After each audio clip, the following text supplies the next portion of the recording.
This is a presentation of Northeast Streaming Sports.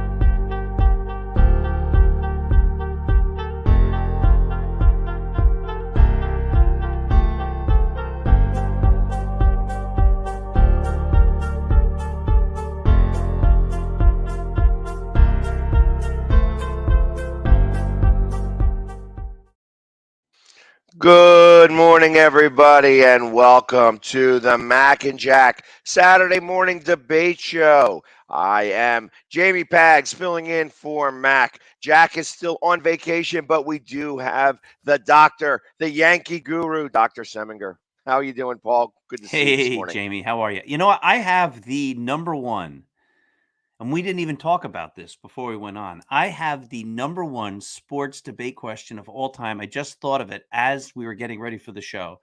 This is the biggest topic, the grandest topic. This thing is the thing that's going to put the ratings through the roof. I don't even know if it's even something we should begin the program with, because once I put this out there, it's going to change the world in profound ways. It's such a great topic.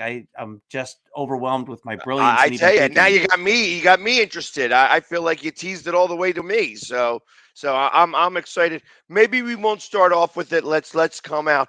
We'll let everybody stew for a minute All before right, we you go know ahead what? and. I don't want people. They'll be stewing if they realize that I'm kidding. But anyway, when I do my shows, I begin with the countdown, and then I go to this is a presentation of Northeast Streaming Sports. You begin with this is a presentation of Northeast Streaming Sports, and then go to the countdown. Which is the right way, and what's the better approach? That's the greatest sports question of all time. Like, which is it? I don't know. You know what? Because I don't have the intro song for this, normally I would start off with this is a presentation of Northeast Streaming Sports and then go into the lead-in song. So because I don't have the Mac and Jack lead-in song, I have to do the 30-second countdown. So that's how I do it. You could do it the opposite way. I don't think that there's any wrong answers here. All right, As no long wrong as we let answers. everybody know, as long as we let everybody know that we are part of the Northeast Streaming Sports Network and that this is our show. And the 30 seconds is really meant to share it out to all the different groups and such like that. So, like I said, my intro to the Philly Sports Guy show is a minute and a half because I have a lot of groups. So I got to make sure I push it out there to everybody so that they can all hear my show first thing in the morning at 9 o'clock. So that's just how I do it. So until I can get a song for the Mac and Jack show, then we just do the 30-second countdown. I like it. But I I like it. think Anyway, that's what you're doing is fine. Is probably you're getting comments already too, Jamie. Oh yeah, that's my hairdresser. She's always falling in here. Yeah, you want to see why the hair looks so good? That's my girl right there. Hey, if you need to Nice. get your hair done, go see Melissa. She's got a great shop over in Jersey. Yeah, you're having a hard time with that, Paul. You will not be needing to make an appointment with her. No, I don't think so. At least not until Rogaine gets in the picture. Yeah, and I'm not doing it. I'm too old. So, but anyways, let's get to some of the debate questions that we were talking about. I know that now that we have that major question out of the way in terms of whether the 30 seconds should be before or after. I think that one definitely was a tough question to answer, and really both sides of this are right.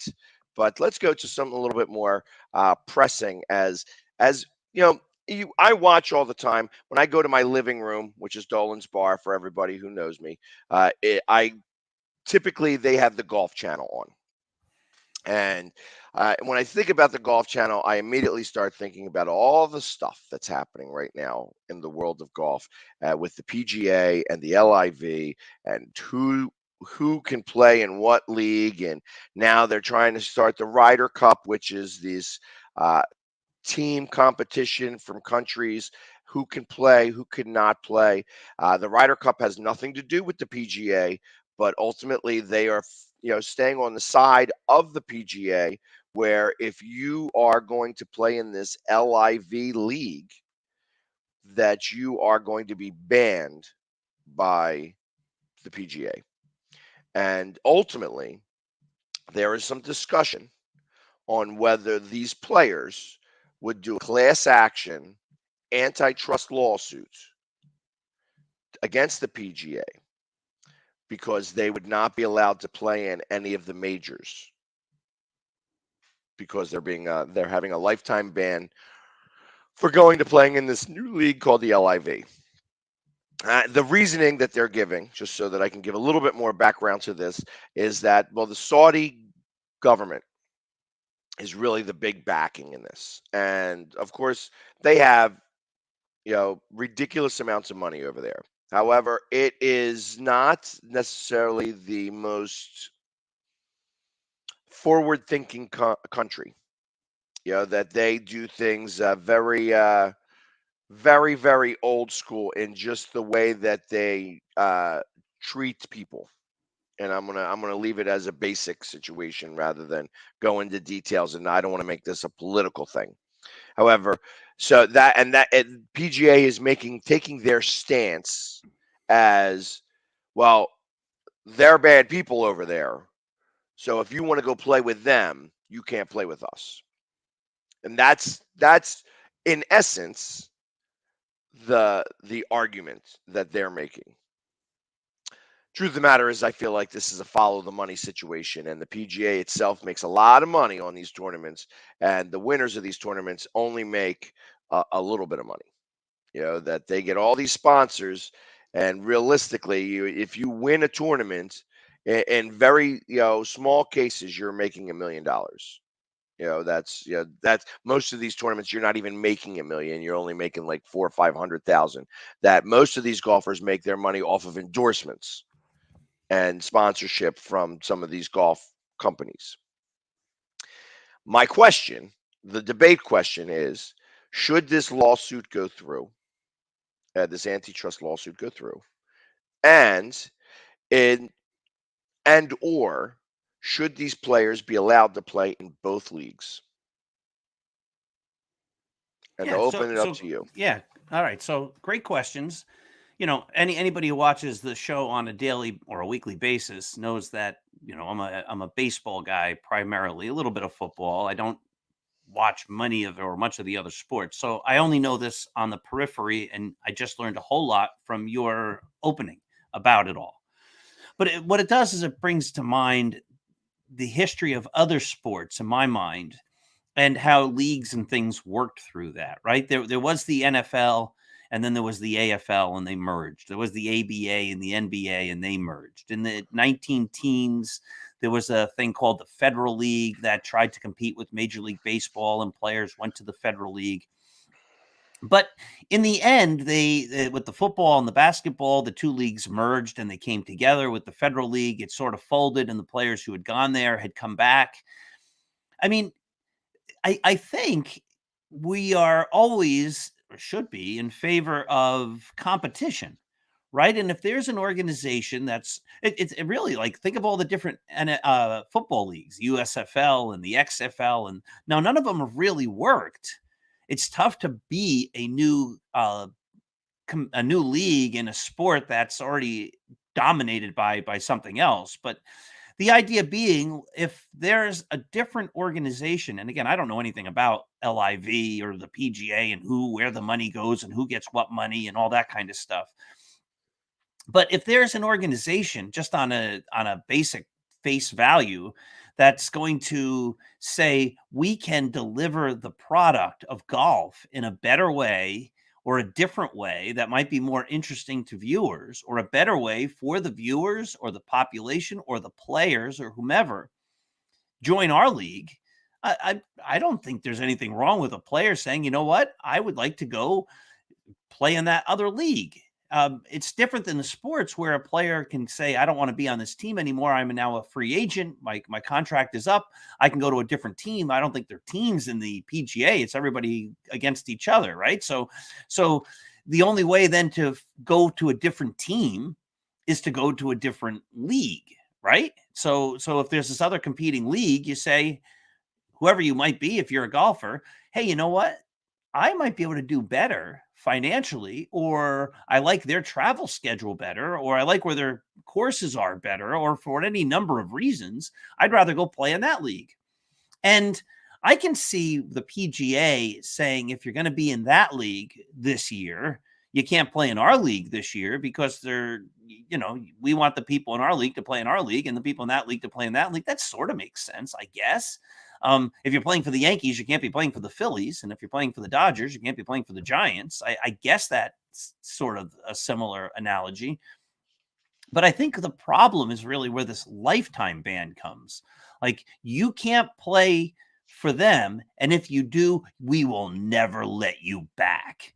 I mean, that just seems awful severe. Now, unless I'm missing something, it seems like way over the top. I can see, like, all right, if you're going to play Live or LIV or whatever for 2022, that's your league for 2022. If you want to come back to us next year, come back to us next year. If you sign a 5-year contract with them when it's over, we'll talk to you in 5 years. I mean, that sort of makes sense. Am I missing something? No, I kind of agree, and I don't know that the best way to talk about it would be playing for the Dodgers and the Giants. However, it would be like playing for the San Francisco Giants and then the Yakamoto Giants. It would be difficult to play for both teams because, one, you got to be in two places at once. That's really tough to do, and it's a conflict of interest. That's kind of, so I understand that. However, for the PGA to take a woke stance that well, we are choosing to make this stand because we feel that the Saudi government does not treat their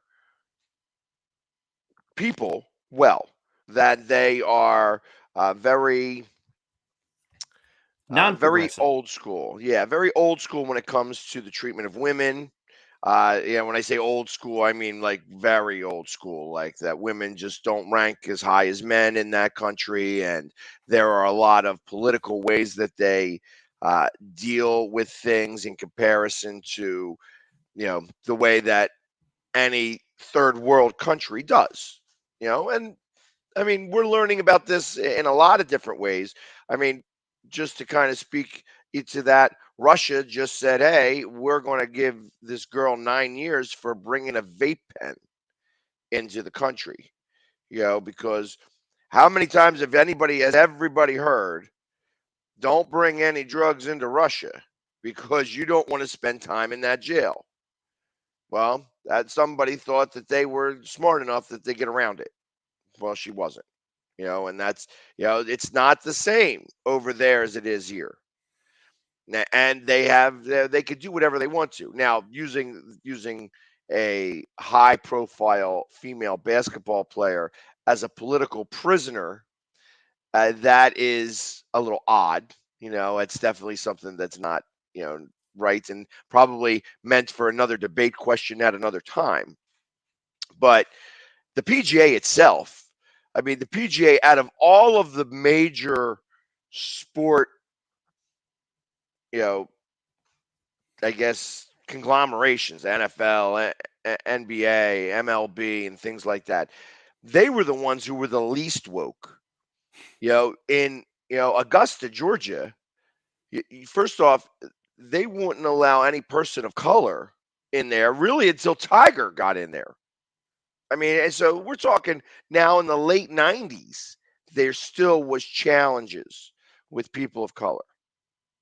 And then they wouldn't even allow women in until like after the 2000s. So I mean, there's a lot that's going on with the PGA specifically that shows a pattern of not really changing with the times and getting forced into it because of public opinion. No, so let me Now, ask you, as someone who doesn't follow golf, I'm not sure how closely you follow it. Public opinion, is the public opinion that this other LIV tournament is bad for golf? Do people what's the feeling out there? People saying like, "Oh, I'm excited about it," I know when the one XFL was, they were trying it. I think it was in the year right as COVID was hitting or right before, and they were going to use it as a league. And I liked this idea where they were going to try out different NFL rules in this league, and it was sort of like the free agent league. Football is a little different than other sports, whereby if you're drafted, then you're on a team. And if you're not drafted after college, you sort of don't have a chance to ever play again.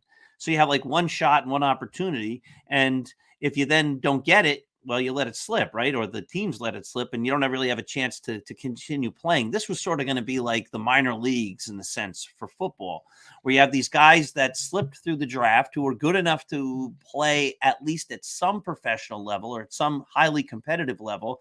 They'd be there playing, maybe guys who got cut from NFL teams, and they'd be trying to stay in shape just in case somebody needs them or their position. And so they're going to try to be the best they can. They're going to try out different rules, see what this is like, see what that's like, see what it's like without kickoffs or field goals from a different distance and things like that. That all made sense. That was kind of fun. The league never took off, but I liked the idea. I thought that was a pretty interesting thing to try to do. Is there a feeling with people who follow golf that, hey, yeah, this is something that I really hope they do, and it looks like it's more fun, it's a different way to approach the game or whatever, or does it seem like people don't care? Honestly, I'm not sure that anybody really even cares. At least the court of public opinion hasn't really weighed in a lot on this. That this is really talk between golfers. Because I think people, I get you're right. I'm not somebody who lives and dives and breathes golf. So I get most of my golf news through one ESPN or watching the golf channel and just hearing some of the things that are happening there. But the truth of the matter is that the LIV are enticing these players to come play in their league with money. And ultimately, money does all the talking. So, hey, we won. They offered initially 500 million for Tiger Woods to come over to the LIV, then 750 million. All right, we want to give you just under $1 billion to come play in our league. It's a lot of money. Tiger Woods said no. Jamie, I got to say that's more money, barely, than what Mac and Jack are paying us to do this today. I tell you, and that's why I'm not, I'm glad that they didn't ask me because I don't want to have to leave Mac for a little bit more extra money. But I'll be honest, it would definitely take the fight out of me. It would definitely take the fight. I would, but realistically, when you think about this now, these golfers, when they win, even if they win like a major tournament, they're only getting $1 million. The win is not $1 million. And golf is really the only sport that you can't win. You can only play. You can win the competition by having the best score, but you can only play this game. There's no winners or losers really. And that's why when I play, nobody ever wants to play with me again because I always shoot about 120. And that's just only in the front nine. I lose balls left and right. But realistically, it's the money that's causing this issue to even stand. And that's where I wonder, where is the rest of the money that the PGA has? Because it sounds to me like the executives of the PGA are lining their pockets pretty well, where the LIV is using that money to go ahead and get everybody to play in their league. They're offering hundreds of millions of dollars. I got to imagine that, when you get enticed by that amount of money, unless you have billions, unless you have $1 billion, which Tiger Woods might, he may be close to that $1 billion. That's the only way that I could turn away $1 billion is by having $1 billion. But I can't imagine that he's making that choice because he's woke. He's making this choice because he's probably has sponsorship and endorsements that will disappear, and those sponsorships and endorsement equal close to $1 billion. Could be. So that's the only way that I would think of that he would turn it down. But that's why Mickelson, who is a very high profile name, wound up, wanting to go to the LIV. I mean, this is, and so I think that this is going to wind up in an antitrust. I feel that they really are going to start to push this envelope here and start to push the PGA in one way or another. And ultimately, what I think is going to happen is exactly as you say it, that if you play in the one league that year or however long your contract is, you're going to play in that league, and that they are going to have to open everything up, and that there's going to have to be certain majors that they will absolutely have to open up to everybody. They're not going to be able to say, like, Well, let me ask you this. Again, this is somebody who's not a golf guy, but if you're an athlete, if you're a talk show, so is it Live Tournaments, just a tournament paying its players? Many sports leagues are founded or supported by funds raised by criminals.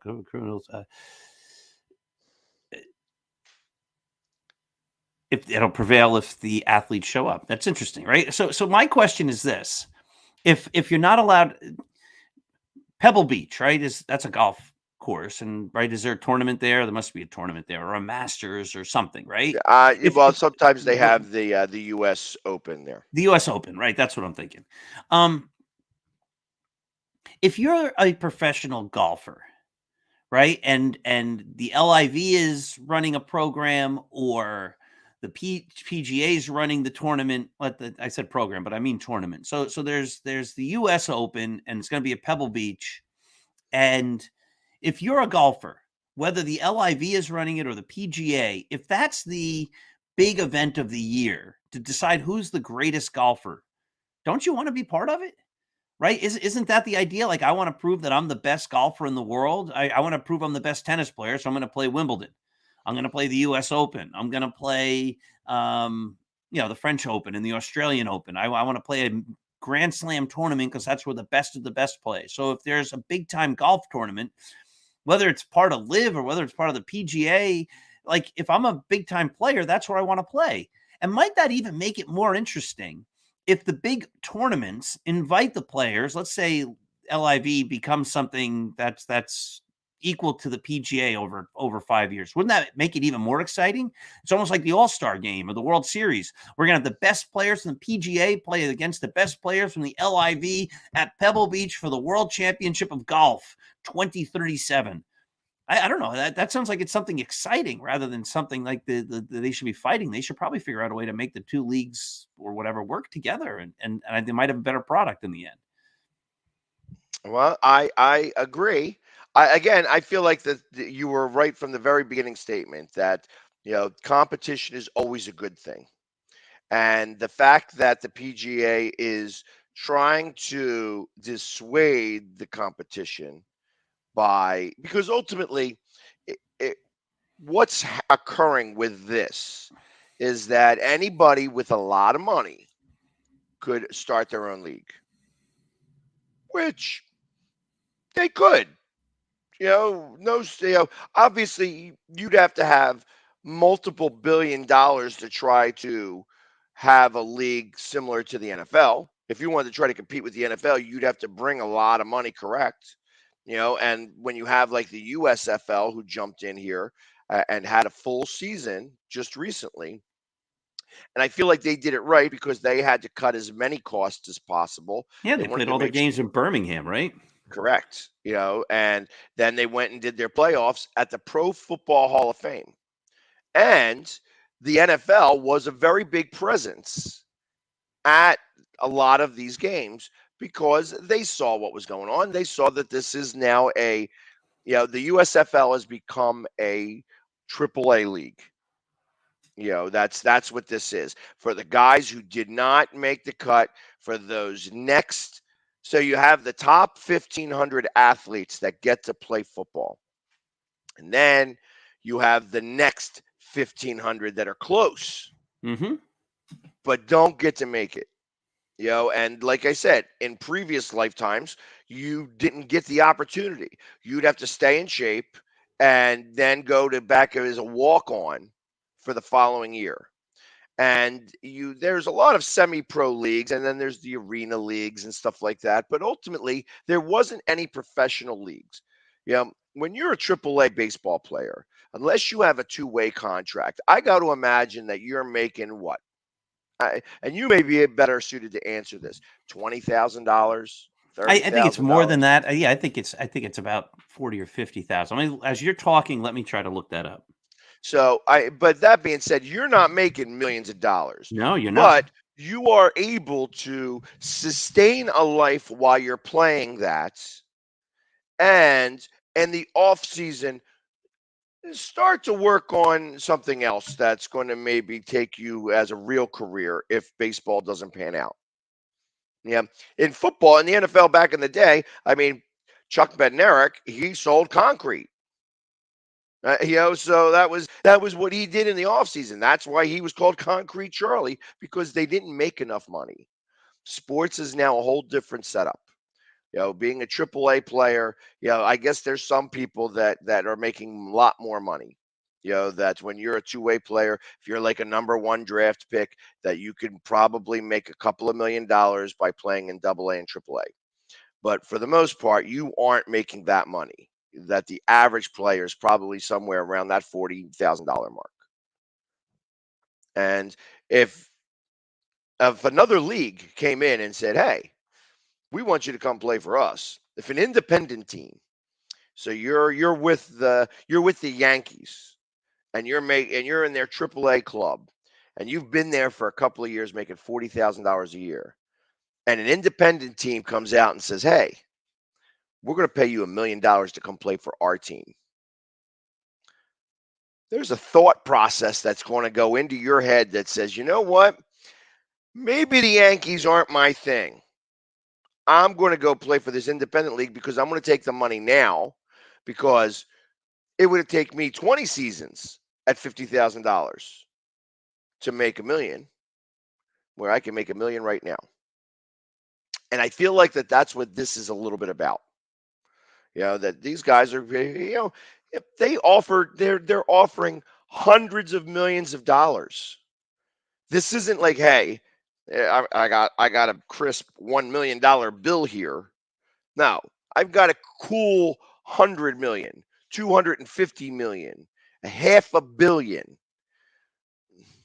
I don't know. That's going to really make me think, because last time I checked, all my kids and my family members like sandwiches, and with the half $1 billion, I could buy a lot of them,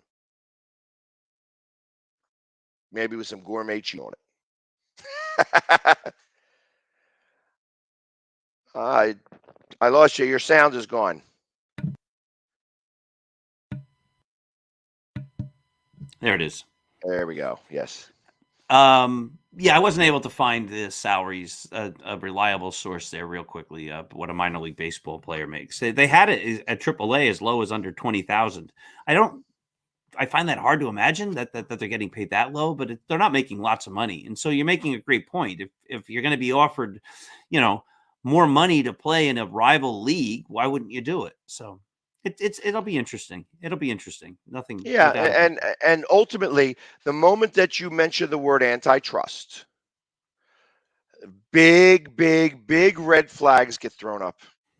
It's that is a scary word for any corporation, because realistically, right now, especially with the way that the world is working, people are against antitrust. If you are the only one out there, people don't like that. Monopoly. Yep. Yeah, people Absolutely. don't like that. They want to be able to have choices and different opinions, so and different abilities to do different things. So I kind of feel that is going to come to play, and I think that this is going to wind up going through. I can't guarantee that all the players are going to be, you know, I don't know how this is all going to play out, and this is going to take years. It's not something that's going to happen, right now. That is But I correct. think the LIV is going to wind up doing their thing. The PGA is going to do their thing, and it's going to create a big battle between the two. Because ultimately, these other players that are playing on the PGA, who are watching everybody else making the money over there, are going to start to ask for some of the things that they're doing over there to happen over here. Mhm. And that's what they're more afraid of. That's what they have the problem with. I think that they don't, that there's a lot of money spread around for the PGA to a lot of other people that aren't playing. And that's some of the issue. Just yeah, exactly. That's what it really comes down to. We got to start to follow the dollars. That $1 million to win a tournament is not enough money now. That's these high profiles. They got all of these companies paying tons of advertising and stuff like that. And the ones that are making it are the actual, is the executives in the PGA and these golf courses. So I don't know. This is yes, and this is also a good from the Mad New Yorker. I appreciate you putting in. He's got a lot of talking he's doing today. Yeah, this is actually absolutely a good rendition of this. That this is like the NIL coming into the NCAA. So it'll be interesting to see how this plays out.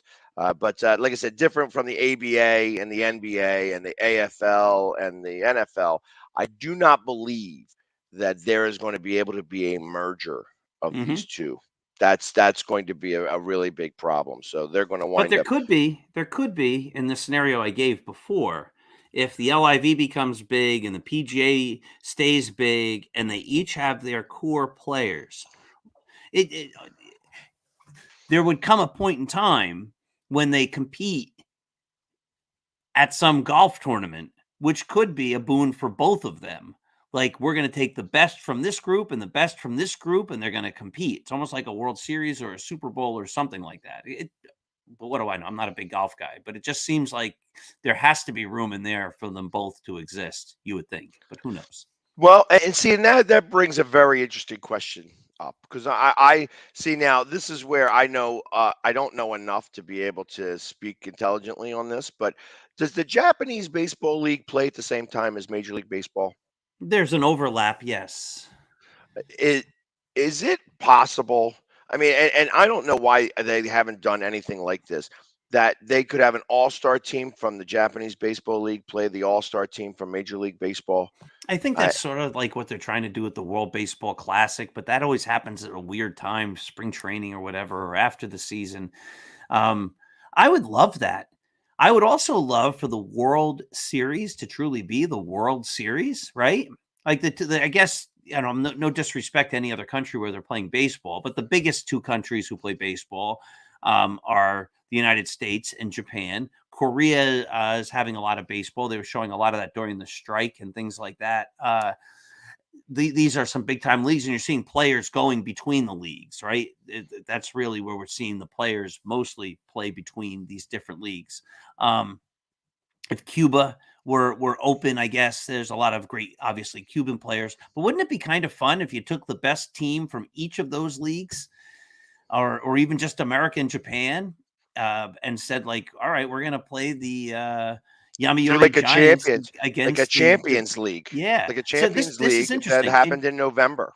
In Japan, their World Series is called the Japan Series. So the winner becomes the Japanese champion, right? We won the Japan Series.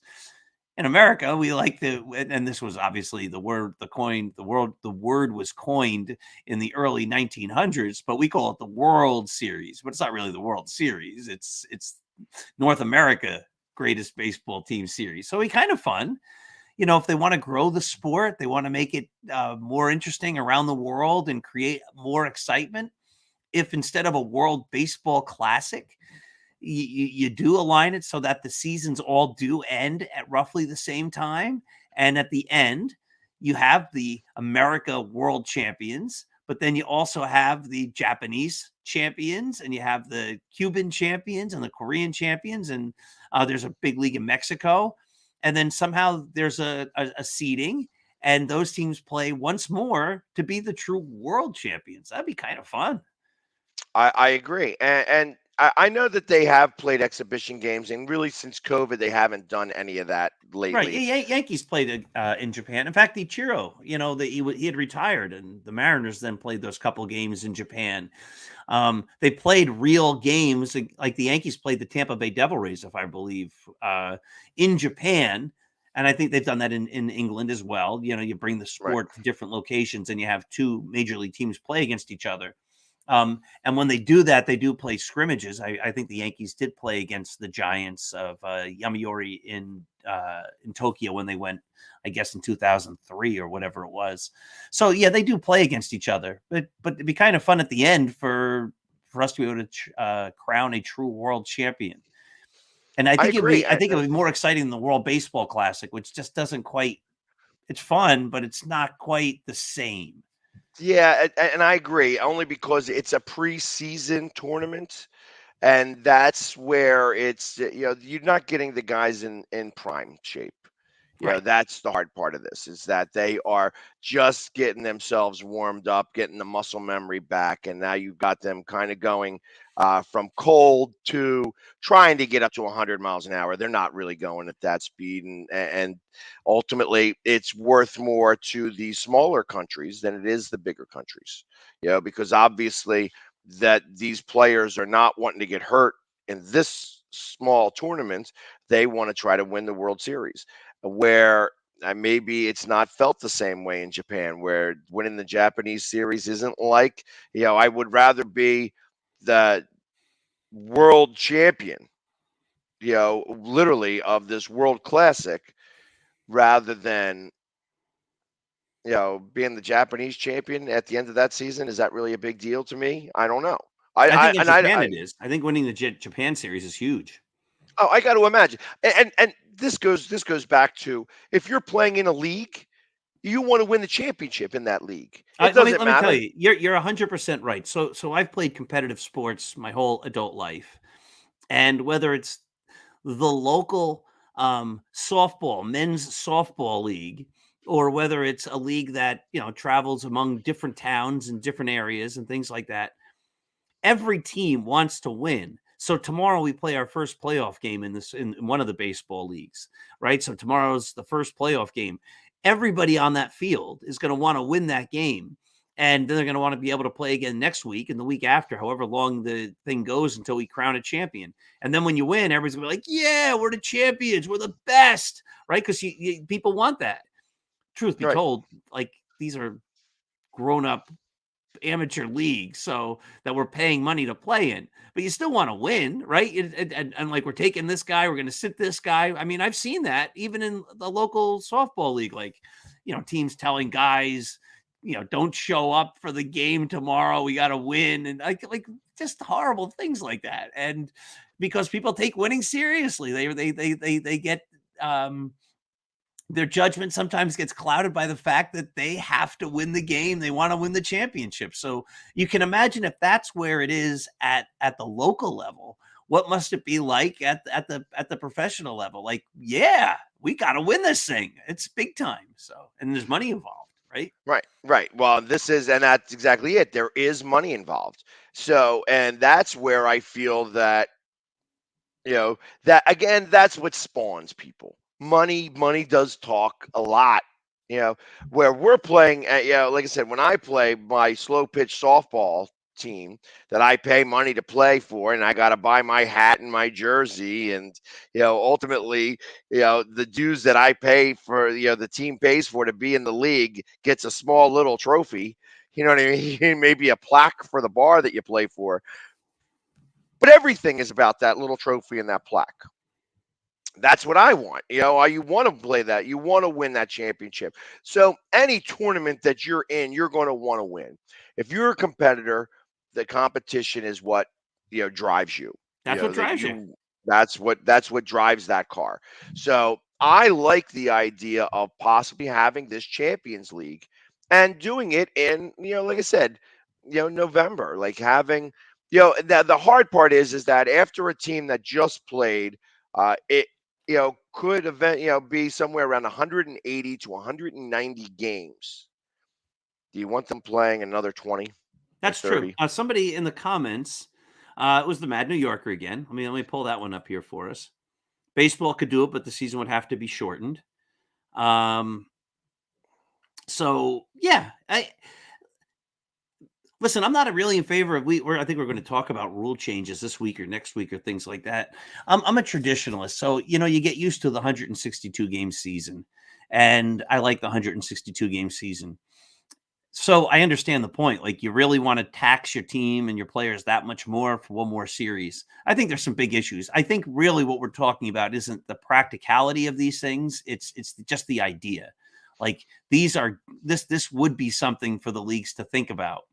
If this LIV golf thing continues and it becomes something, and the PGA stays what it is, it might be good for both of them to have a championship of sorts. Like, I think somebody put in the comments before that we didn't get up. It's sort of like boxing. You have the WBA and the WBC and the IBF, right? And each of these different organizations crown a champion, but eventually you have to bring them all together so that there's a true champion among all the various sanctioning bodies. And so I think that's what we're looking for. And then we just extrapolated that out to say, imagine if baseball could do that. You crown a true champion of the world. The practical aspects of that maybe make it impossible, or you have to then significantly change the game that we're used to in America in order to reduce the strain on pitchers' arms and players and things like that to make it work. But it's something fun to talk about, if nothing else. I agree, and specifically, I mean, I think about that when realistically you could,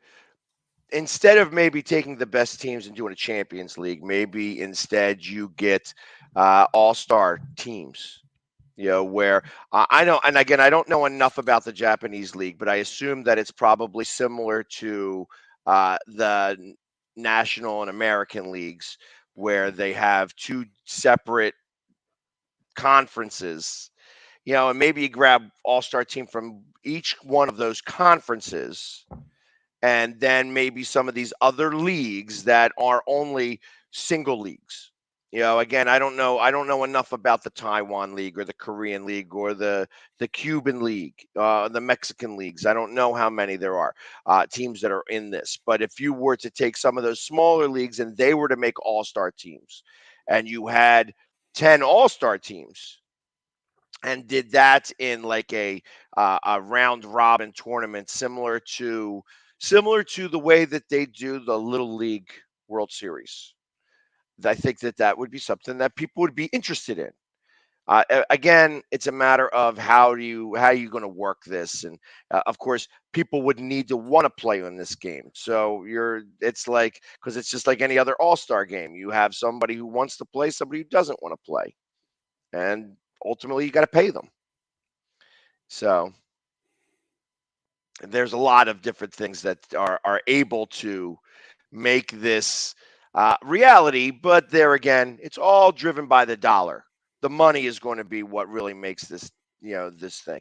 And that's what goes back to the statement that if you have lots of money, if you have a few $1 billion, you could create your own league.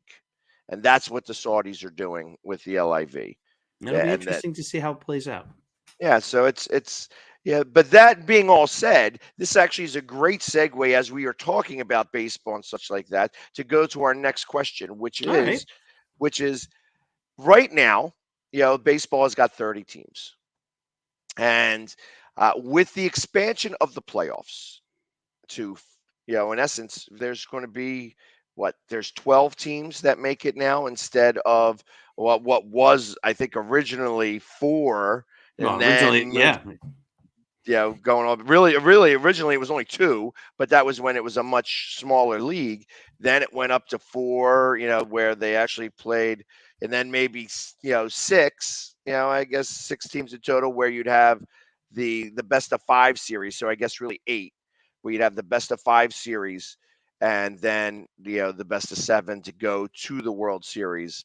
And now we have the 3, the 7, 7, 7. Is it time for baseball to expand to an additional 2 or 4 teams? I think that maybe they should really only do 2, because you don't want to weaken the sauce that much.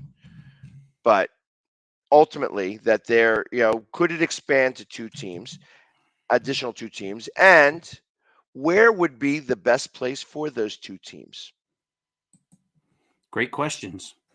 Aren't there more teams in the American League than the National League by 2? I believe that's true. Now you've got me questioning myself. I agree. I think that there are,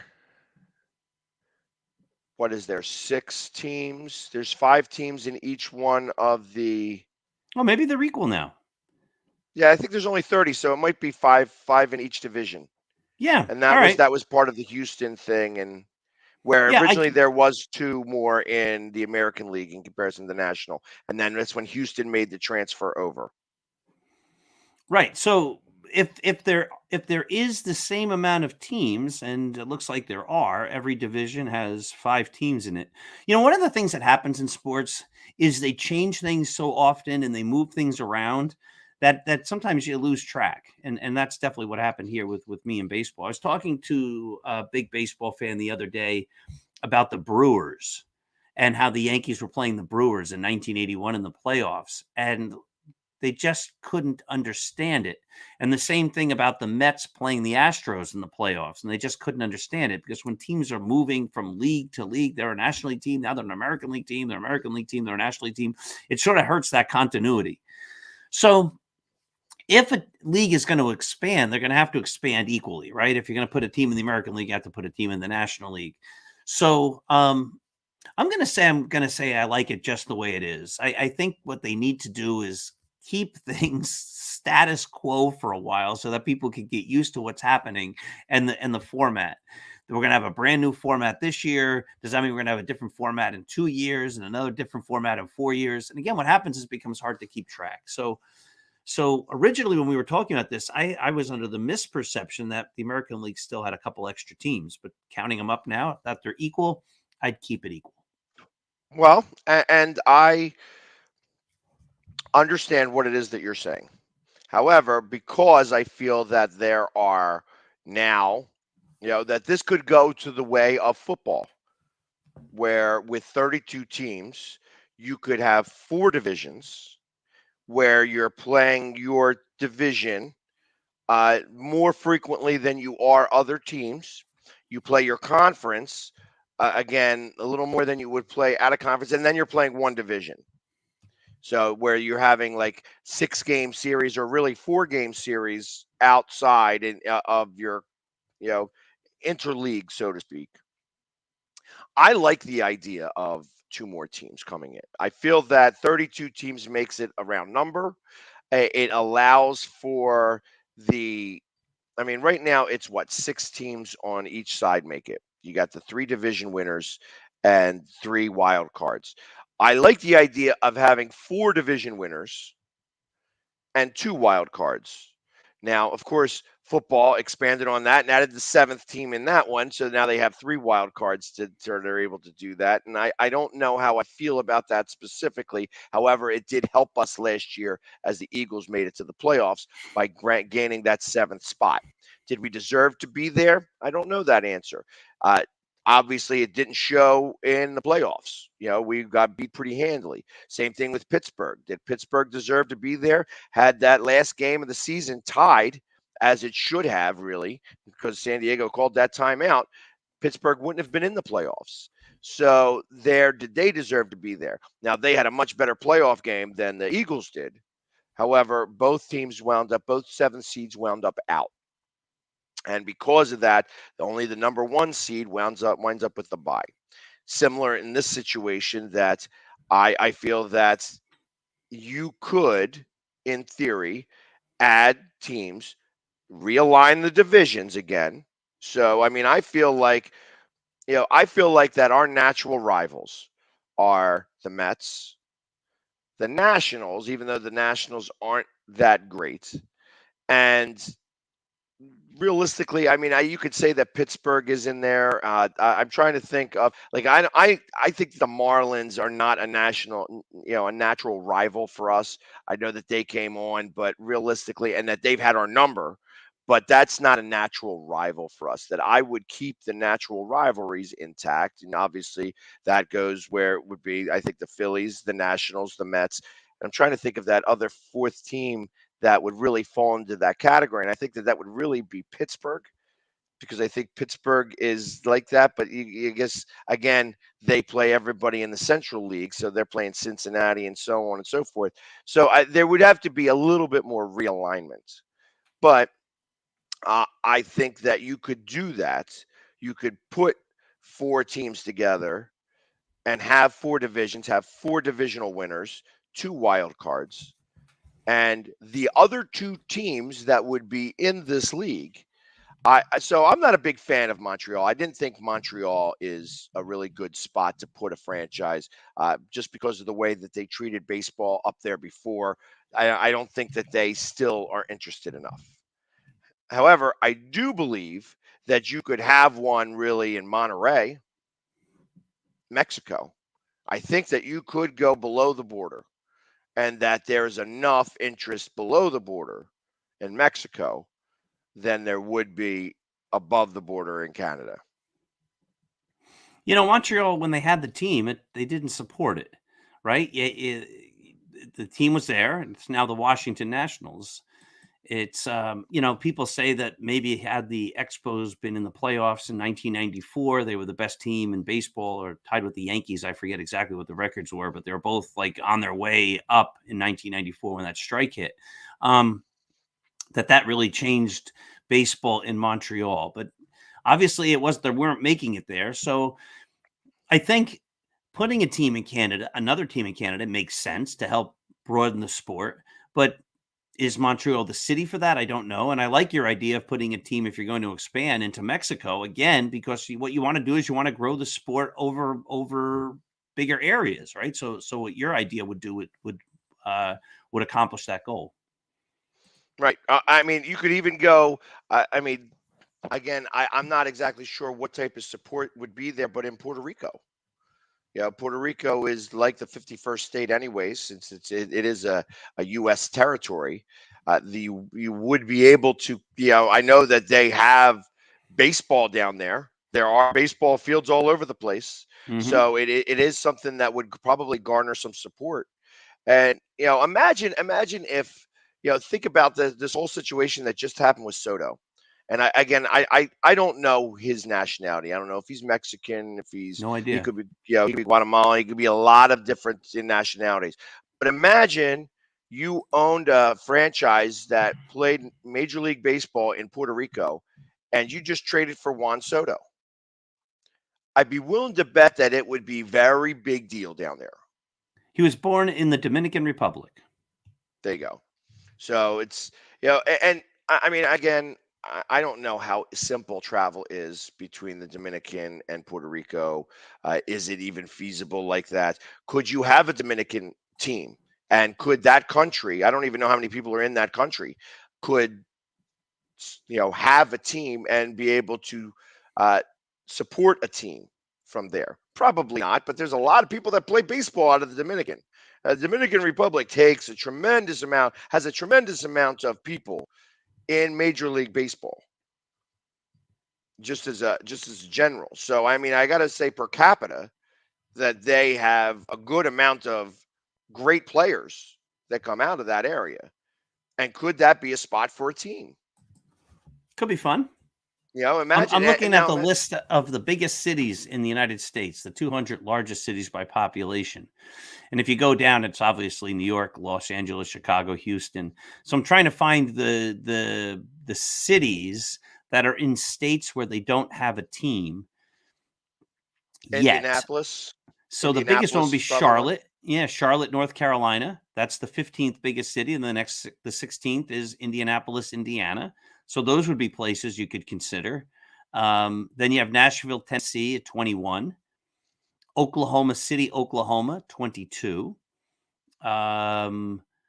Portland, Oregon's 25. Las Vegas, Nevada's 26. Memphis, Tennessee is 27. And yeah, you have to keep going way down to find another big city where there's a Nebraska, Omaha, Nebraska, number 38.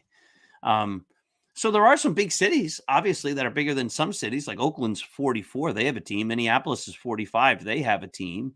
And they're having hard times. I mean, the owner of Oakland's team, has been crying for years that he's small market. Right. I mean, I don't know what's true or not in that, Moneyball movie, but did he really make his players pay for the sodas? Yeah, I don't know. That Cleveland, does. Ohio's 53rd, Anaheim's 55. So there are some major league cities that are smaller than these other cities. Where that St. Paul, Minnesota, 65th, Yeah, Cincinnati, and then think about 66th. having a team in Mexico City that rivals in New York and LA in terms of size. Hmm. That there's 8 million people in the city, and the metropolitan is somewhere around 25 million, the whole metropolitan area. So imagine a state. I mean, imagine them coming out like they do for soccer, because ultimately going to a soccer game, football down there, obviously, uh, is expensive for them. That it's not cheap. Going to a baseball game would be a tremendous amount cheaper. So you would maybe get a lot more support for that. And I don't know how often they go play series down there in Mexico, but that would be something I would suggest. Go Makes check it sense. out. Have Yeah. Anaheim go down there and play a series. San Diego could go to Monterey. Monterey I has think they got did play some games prior to COVID in Mexico. I think there were some MLB games played in Mexico. so as we're saying here, yeah, Mexico is triple New York City. That's just in city. That's just in city. The metropolitan area of New York is a little bigger. I think the metropolitan New York has got 30 million people, and there's only like 27 million in Mexico City, 28 million. They Again, played my they numbers played in could be off. Monterey in 1996 and in 1999. So That's 23 regular years games. ago. That was 23 That is years ago. true. Yeah, San Diego Padres played the Mets. I'm gonna. We just looked at Tokyo. They played some major league games in Australia. Oh, 2018 they played again at a different place, I guess, in Monterey. 2019 they played, I guess, I don't know how this is set up. Oh no, it's chronological. I see. So in 2019 they played in London and in Monterey. So Okay. the first games, the way the list was in '96, and then it goes chronologically to the closer games. So not since COVID, but prior to COVID, they were playing a bunch of games outside of the country. They were trying it. See now, and I know that the owner of Oakland is very interested in moving to Vegas. Because ultimately he understands, as I would too, that if I move to Vegas, I put a zero at the end of my worth. That this franchise is maybe worth a couple $100 million right now in Oakland, and it would turn to, it would be to the power of 10. Like all of a sudden you just add a zero and you're in the billions by going to Vegas. Would be an automatic situation. I don't know that I want him to do that. I don't like the idea that some owner, is just going to be able to make his team worth so much more by moving locations. However, I would be okay with him moving locations to like Mexico City. You would be able to stay. I mean, that's Mexico City is more on the West Coast than it is the East Coast. So I can imagine that, he could be able to stay in that division, and it would definitely increase the value of his franchise.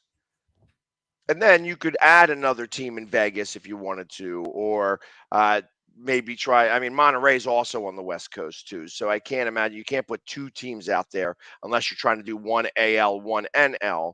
And that's where the four teams come in at, because ultimately, if you're going to add two out there on the West Coast specifically, do you want to add two closer to the East Coast, and where you'd have to maybe, or so you two in Mexico? Do you try to do one in Canada, one maybe in Buffalo, where I know that they have a really strong, AAA team that they actually support up there? So, or you can go Portland, Maine, which I probably doesn't have enough people to really support that, but you know, again, these are the things that I think about. Hartford, Connecticut, which in the city itself only has like 300,000 people, but the metropolitan area has over 1 million. Let me look that up. Well, I'll So, come back to you on that. but that's where I feel that there is some room for growth, and that by doing that, you would be able to change some of the divisions and make it align it more like football, but ultimately give more opportunity to win the division. I think that it would actually help out some of these smaller market teams, because realistically, if you were to have the Yankees, the Red Sox, Toronto, those are three major market teams in there. Now you've got Tampa in there, which is very minor market, and then Baltimore, which is that's kind of mid-range. But so if you put Tampa there with, we'll call it Central, where you have Tampa, the Twins, Cleveland, and Kansas City. Now, in theory, they're all four small market teams, and they would actually have their own division winner that goes into the playoffs every year. That there are years where small market teams don't make it. Now, not recently, because they keep adding teams, and with COVID and everything, things have been a little funny. And of course, Tampa Bay has had a great run of things, but I feel that there is room there to expand and able, because of the realignment, to move some of these smaller market teams, these teams that are crying that. I mean, Washington is only 3 years removed from winning the World Series, and they look like they'll never win another one again. That they are right now the equivalent of a AA, AAA team, somewhere in between. They're like a AA plus team. Watching them play, watching the one guy try to field that ball in the outfield, where a single should have been wound up being a triple. Like, those are types of mistakes that you can't have on the major league level. And that's more something that you could see in AA, something you could see in AAA maybe. But when you're up in the major leagues, you can't misplay a ball that badly. And it happens. It happens a lot more frequently than it should. And that's where the other side of this coin is that would it weaken the sauce too much? It could. By adding two teams, is it going to weaken everything? I don't know. Great things to think about. So, well, while we're doing this, and we could come back to this topic or start a new one, but we do have to get to our commercial messages. So we will be back momentarily right after these messages, and we will get back to our Saturday morning Mac and Jack debate show. And let's go to this. The Hometown Foundation is excited to bring back the Dream Ride experience, August 26th to the 28th at Connecticut's Farmington Polo Club. Join us in celebrating the accomplishments of our Dream Riders while enjoying live music, a car and motorcycle show, family fun zone, pet adoptions, canine demonstrations, the Fireman's Chili Cook-Off, and much, much more. Get your tickets today. What's up, everybody? Philly Sports Guy here, and it's fantasy football season. And if you want me to announce your order of your draft, all you have to do is go to Cameo. Go ahead and look up the Philly Sports Guy and tell me who's in your draft, and I'll choose who goes first, who goes last, so that you don't have to worry about whether the commissioner's cheating and getting the first pick again this year. So reach out to the Philly Sports Guy on Cameo for not only fantasy football, but for all your messaging needs. I'll give you a shout out. I'll get happy birthday. I can say hello to the troops overseas or anything else you want to have messaged about. So reach out for the Philly Sports Guy on Cameo. And go Birds! Yeah! I mean, you can see right now, without LeBron, Lakers are struggling. Let me tell you about a team I hate, all right? I know the Dallas Cowboy fan is here, so I had to make sure he knew how much I hate this team. I'm ready. I've often said that the people who run baseball, they try very hard to ruin it. I'm from Brooklyn. I don't have a problem saying it to his face. Oh, I'm from Brooklyn. Hey, get any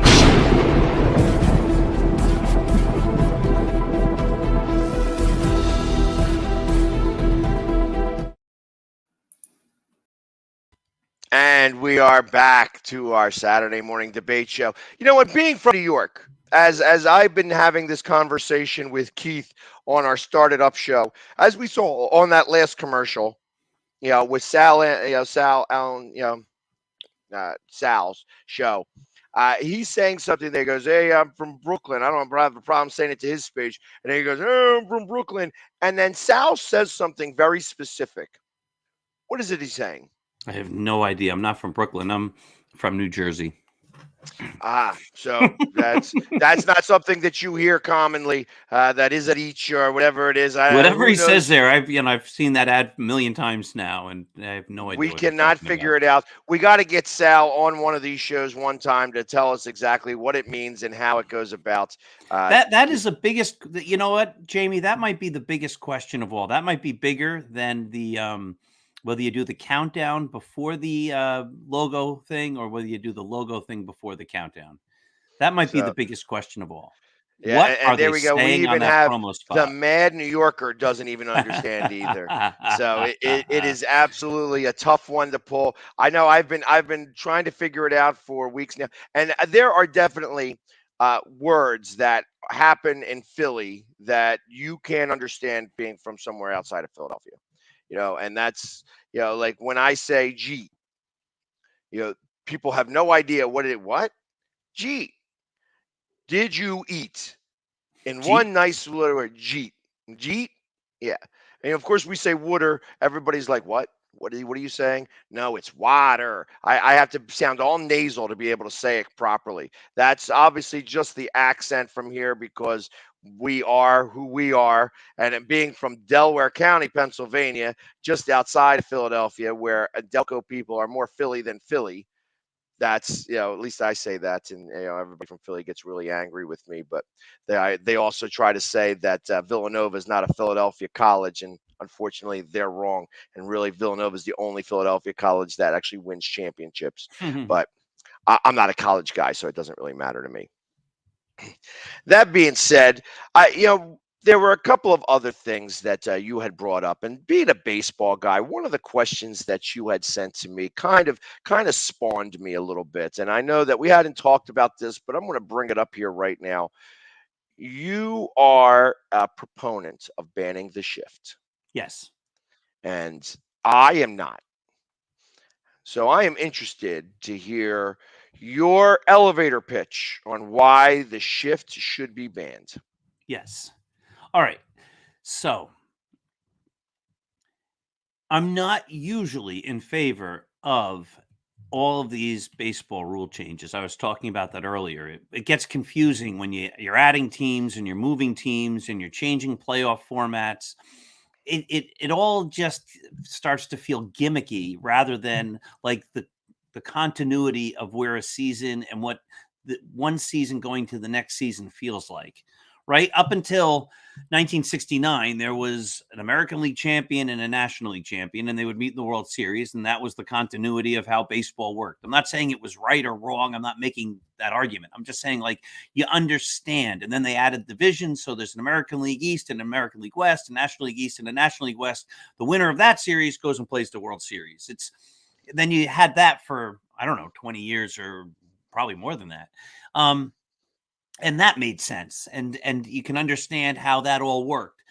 What we have nowadays is we have this year, we're going to have a 1-game playoff before the wild card to make the wild card. Next year, we're going to have a 3-game playoff for the first round, and we're going to have 16 wild cards and 22 wild cards. I mean, it just, you start to forget, like, well, was that the year that they had this kind of playoff? Or was that the year they had that kind of playoff? And I think the sport suffers.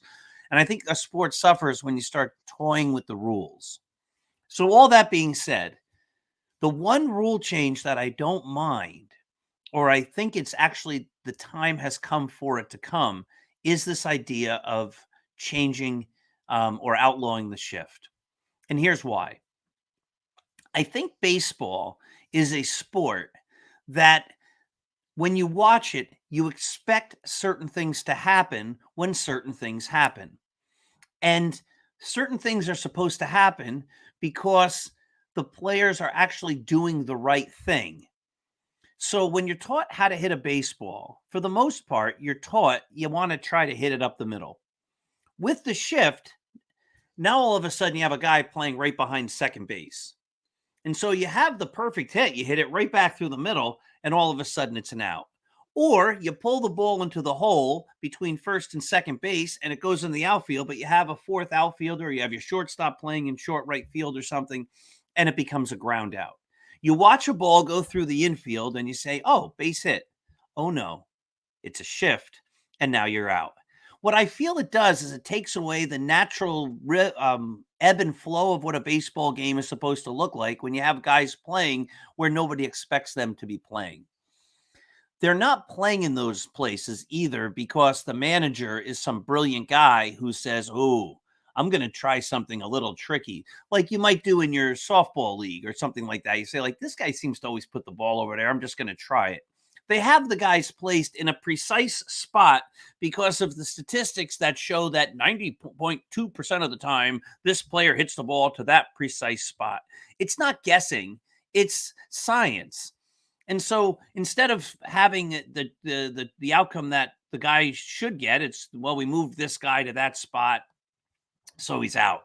And to me, it just makes the game less appealing to watch. And I know the argument is, and we talked about this a little last week, well, then just hit the other way. Just hit the other way. And what I believe is pitchers throw so hard today, so hard, and they have so many different pitches and so many different movements and things like that, that if a guy could hit the other way, he would. We've seen now, more than a decade. I remember Mark Teixeira on the Yankees when people started shifting. This is almost a decade ago, or probably 8 years ago at least, saying, I can't hit to left field. You have guys who their whole career, they've learned how to hit a certain way. And if it was easy to do, there'd be a lot more players doing it.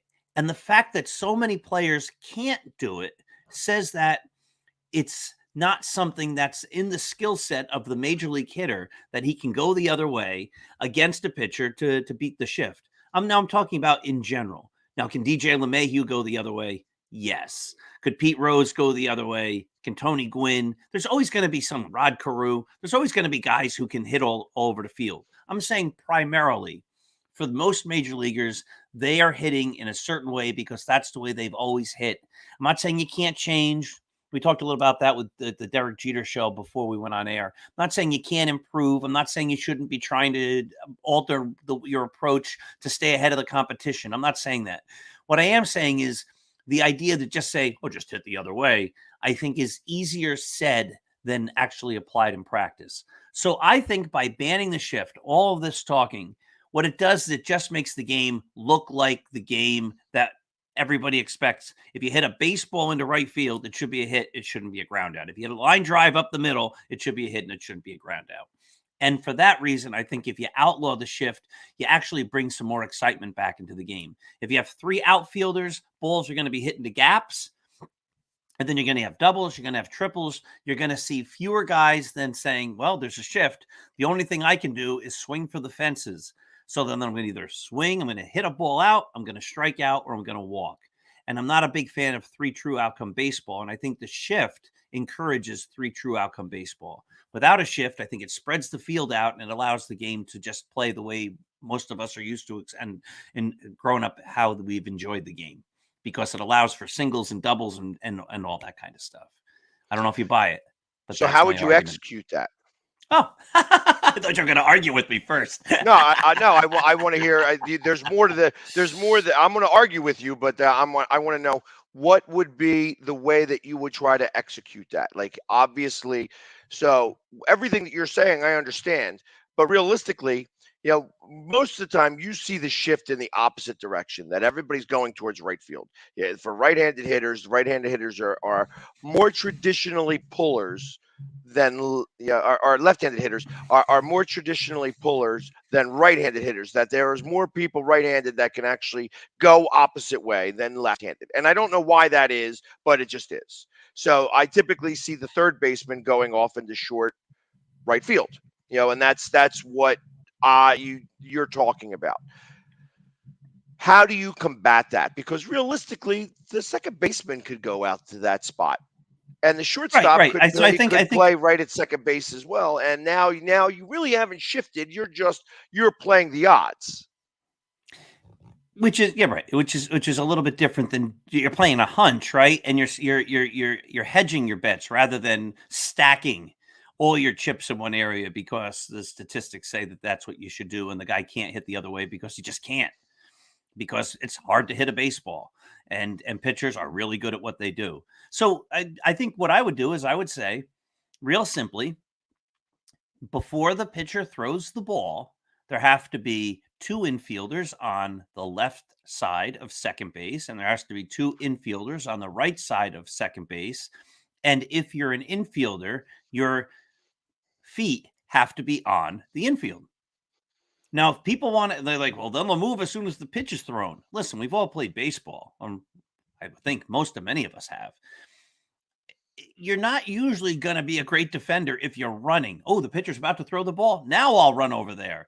You're not going to be in the ready position to be catching things most of the time. So what I think it does is you have a shortstop over here, right? Is this backwards, right? Right. But we're anyway. You have your though. second baseman and your shortstop, whoever they are. You have your first baseman and your third baseman. They're both on opposite sides of second base, and they're both in the infield. And then your outfielders, I don't care where they put the outfielders, to be honest with you. You want to shift them a little bit, that means less to me. But that's how I would do it. So, and I'm just, before I start to go at you here on this, to define the infield, would you Yes. make the 3-point line like a 3-point line, and that's considered the difference? That's It's got to be the line. dirt, or else that little line they put on a artificial surface field, like you would see, like that's the edge of the infield. But no, you got to have 2 feet. You got to have your feet starting on the dirt. See, But before you tell me I'm wrong, the Mad New I'm not Yorker going to tell does. you you're wrong. He does, though. He says Doc is right. I see those words right there. Doc is right. So I'm just like that. I don't get that a whole lot. So I just want to appreciate that for a moment and savor it for just a moment. Yeah. Thank you, Just Mad you New could Yorker. dwell in that for just a minute. Mhm. I mean, because the first thing I think of, and of course this is like the one example that comes to mind specifically. I just remember Matt Holliday bunting against, Mhm. just putting it and winding up with a triple for a bunt. That he was able to get all the way to third base, because not only that, he was able to run out of the box and just keep on going, and nobody was covering third because everybody was all shifted up, and really he was 3 steps ahead of the third baseman who was running behind him, and couldn't catch him. So obviously a triple for a bunt is ridiculous. It's ridiculous. So there's that kind of thought process that occurs, that says, okay, well, maybe you just bunt, maybe you just slap hit, that these guys are getting paid millions of dollars, and teams want to make sure that that guy doesn't get a hit. The defense wants to make sure he doesn't get a hit, and of course everybody on his team wants him to get a hit, but they're getting paid multi-million dollars. Mhm. You better learn how to hit the ball, or else you're not going to get paid that money. And But they are getting force paid them, that money, and they can't do it. That's my point. well, Like and if they that's can, they would. And just from a business sense, from a competitive sense, especially if you're a fringe major leaguer, you're going to figure out how to do it. The fact that most of these guys still haven't figured out how to do it, to me, is the evidence that it can't be done as easily as everybody thinks it can. That's my argument against that. so. But isn't that the one beauty of baseball, is that baseball is able to evolve faster than most other sports? And when I say fast, I'm talking over the course of years. This isn't something that happens a few minutes. Obviously, after the steroid era, Mm-hmm. it's become the three-run home run. That grand slams are no longer in vogue. Where you have your best hitter hitting fourth in the cleanup spot, where you're trying to get grand slams. Now it's 3-run home runs. So you want every third batter, you want really power in that spot. And that's how it's become now. So ultimately, there's been a getting away from old school baseball. I think of the Cardinals of the 80s, and I think of Vince Coleman stealing bases, Ricky Henderson, with the A's stealing bases, and that's how they won games. Hmm. I mean, Ricky Henderson for the A's were not, they were still a small market team back then, Yes, but they they were. were winning games left and right because they played baseball the old fashioned way when the rest of baseball was evolving into this, grand slam hitting. You know what I mean? Hmm. And they did it as well. They had Mark McGuire, they had Jose Canseco. Two They different had these, eras, though. Yeah. yeah. I mean, they definitely were doing that, but they were the hit and run is something that has disappeared completely But because but so my argument is I think those things could come back. If I'm a left-handed hitter, and people could tell me I'm wrong. Mad New Yorker can write Doc is right again. I would appreciate that. But if I'm a left-handed hitter, and I know that I just for whatever reason, and I know the easy answer is figure it out. But my whole life, this is a swing. This is an approach that's got me to the major leagues. This is what put me at the top of my game. And maybe I've been trying it out, and maybe it just doesn't work. And again, if it works, I think more people would do it. And I know that I've had a line drive to right field or a ground ball through the infield. What used to be a hit is now an out every time I do it. That's really leaving me with one option. The only way I'm really going to get a hit is if I hit it over everybody and into the seats. So I think it lends to that 3 true outcome baseball. All I'm going to do is swing for the fences, and hopefully I hit it out. And if I don't, I'm going to strike out, I'm going to walk, or I'm going to get out in a different way. But the big 3 true outcomes are going to hit it out, I'm going to strike out, or I'm going to walk. And I think that's boring baseball. well, and I agree.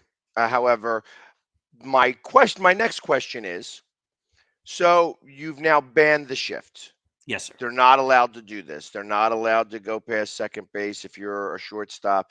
You're not allowed to do. So they start moving the left fielder because you haven't said anything about the outfield. I guess Right. that's I didn't say you couldn't change the outfield. I so. let The it left be. fielder could go play really in the same spot that the shortstop would play.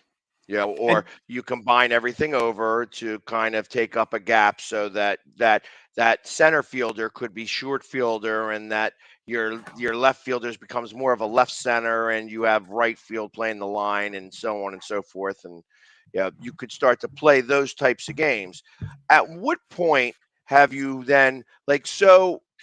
What is the if you are listed as going into a shift, what is the Penalty? penalty? It's a great question. I never thought that part of it. I just would think that you got to follow the rules. I guess if the umpire sees that the guy's in the wrong spot when the pitch is coming, it's an automatic ball. Maybe, I don't know, or I don't know. I hadn't thought that much through. I was just thinking that everybody was going to follow the rules. But let me talk about the outfielder thing. I think what it becomes a risk assessment reward type of thing. If you take your left fielder and you put him in right field, and so you have 2 right fielders and a center fielder with a left-handed batter up, you might get more outs that way. But at the expense of the very few times that the guy goes the opposite way with nobody in left field, that's almost going to be a guaranteed double, triple, or home run. It might even most times be a guaranteed home run, because by the time the center fielder runs all the way to left field to catch the ball. So I think you have to mitigate the risk with your outfielders. You can't overshift the outfielders. That's why they always take an infielder and put an infielder in shallow right rather than another outfielder there. If you move your infielders there, but you're still keeping, because even when they do the shift with the infielders, putting a guy in right field or whatever, or stacking the right side, they usually keep the outfielder pretty much over there because they don't want to risk that one in a however many percentage times that the guy does the Matt Williams bunt. They don't want to risk the Matt Williams bunt. Right. But most of the times, if they beat the shift, I'm going to beat the shift by bunting. Most of the time, it's not a triple. That was rare. Right. Most of the times, it's a single. And the team goes, you know what? I'm willing to give up the single for them to hit against the shift. And the team that's batting often says, like, you know what? It's not worth trying to get the single. the risk reward there isn't worth it. It's better. The risk reward's better to try to hit the ball out of the park. So I don't see them moving the outfielders all that much because I think the risk of moving a left fielder too far up to right field mitigates the reward of trying to do that. But moving infielders does, because the worst thing that's going to happen is the guy's going to get a single. If you move the infielders, the worst thing is a single. If you move the outfielders, the worst thing is a triple or an inside the park home run. Make sense? Well, yes and no, because I feel that, ultimately with one shift goes another. That the reason why they don't move the outfielders is because you've just left the whole side of your field open. Yes. The other reason, though, is that if you were to start to move the outfielders, the infielders, and I guess this is where you're right at the edge of the dirt, your toes are in the dirt. You know what I mean? So that you're facing that. But if it happens to get over your head, the shortstop, and I'm talking this specifically in left field, the shortstop is going to be the one that runs to go acquire that ball, because left is now playing in left center. Schwarber, like in my case here, the shortstop is going to be much faster than Schwarber getting there. So because he's moved over all the way, and I'm saying left center, but realistically, once if it's hit down the line, that's a long run, and there are, it's going to take some time. Does that mean that every play is going to be a triple? Well, that depends on how fast the runner is that hit the ball. And ultimately, you're going to have some of those things. But realistically, that the reason why that the shift is taking place initially is because 9 times out of 10, they're hitting into the shift.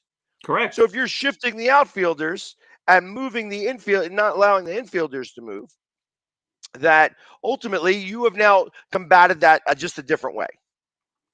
Yeah, I don't see them moving the outfielders, though. That, based upon all the games that I've seen and the unofficial data, which is really just my eyes watching baseball, I don't see them moving outfielders as much. And because I think the risk, that shortstop in your scenario is going to have to run all the way to the left field corner. That's a long way to go. And I think even Kyle Schwarber is getting extra bases, and he might even be able to get a triple, because you're also then losing a cutoff man. And you're upsetting the whole, defensively. What does your center fielder now come in to be the cutoff man? Like, you got guys doing things that they've never done before. And it just, like, an outfielder has never been a cutoff man, probably since the day they became somewhat good and they started playing, high level little league and high level club ball. That guy's probably oftentimes been an outfielder. That's why he's an outfielder now. Right. So I think the team's going to be like, well, we really don't want to put Jimmy as the cutoff man because he doesn't really do well with that. That's not his thing. But the shortstop is somebody who does that. The second baseman is who's going to cover on that play. The shortstop runs out there. Who's the cutoff man then? The pitcher runs over here. I just don't see that happening. I mean, they could figure that out and come up with strange things like Jeter in the flip play showing up where he shouldn't be, because they went over something that was so obscure that it worked the 1 in a millionth time. But I just don't think that's going to happen as much. I think the outfielders will pretty much stay where they are. But again, that's just my eyes telling me that.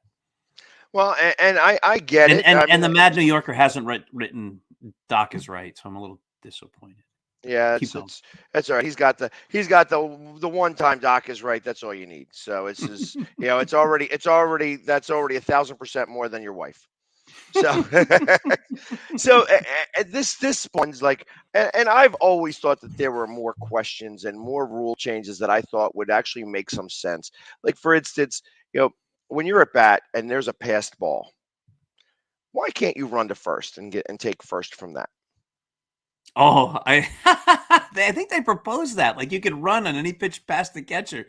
I don't know. I don't like that one because 3 strikes or 4 balls or hit the thing, right? Like, that third strike that's dropped, you have to tag the player out or throw it to first base. So. Oh, I struck a guy out the other night and the catcher dropped the foul tip, and I don't strike a whole lot of guys out.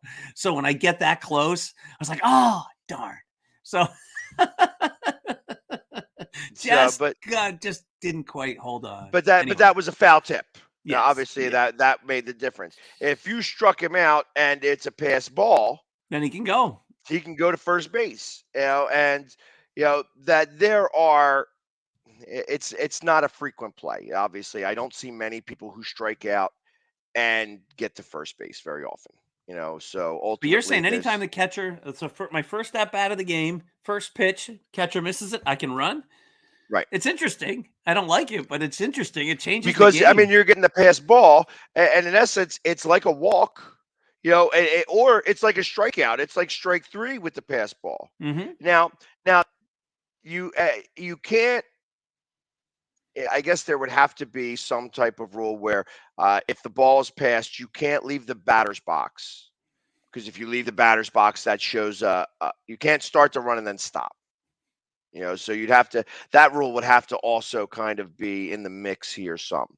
That this would have to be like a 2 or 3-fold rule. But I wonder about it all the time.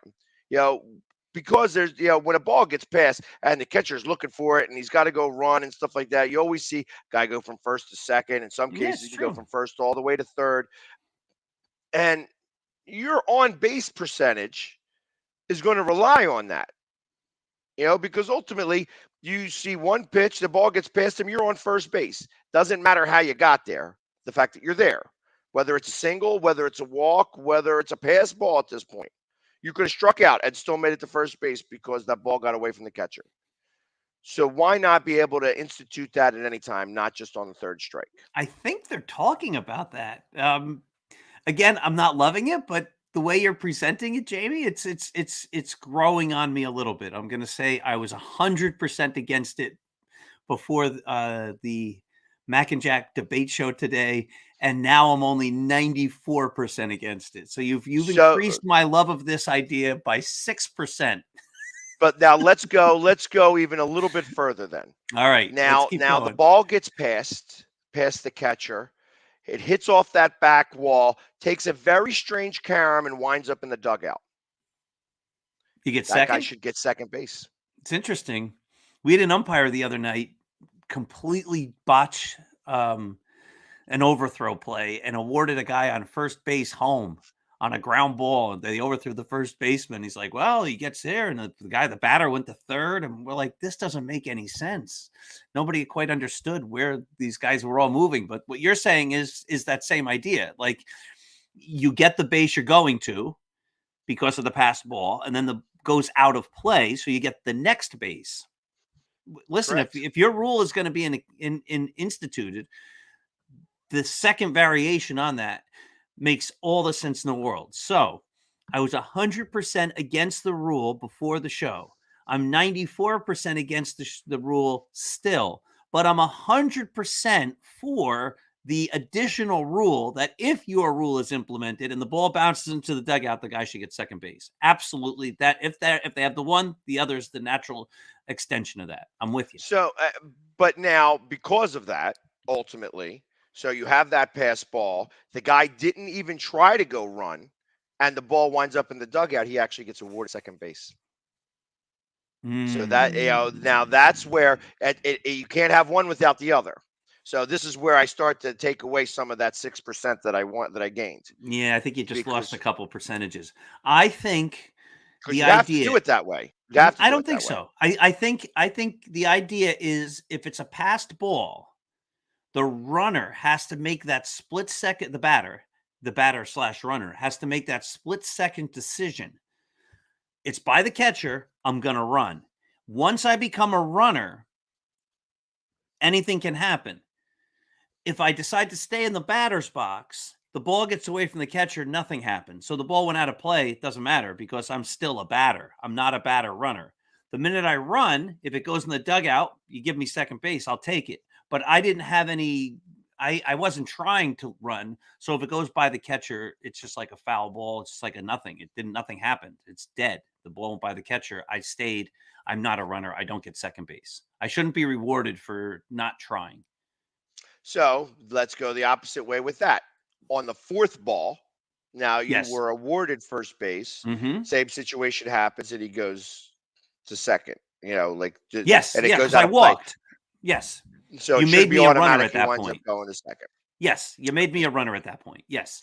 I know, and I understand. I understand what you're saying. I feel like that you can't have one without the other, so it automatically is one of those situations.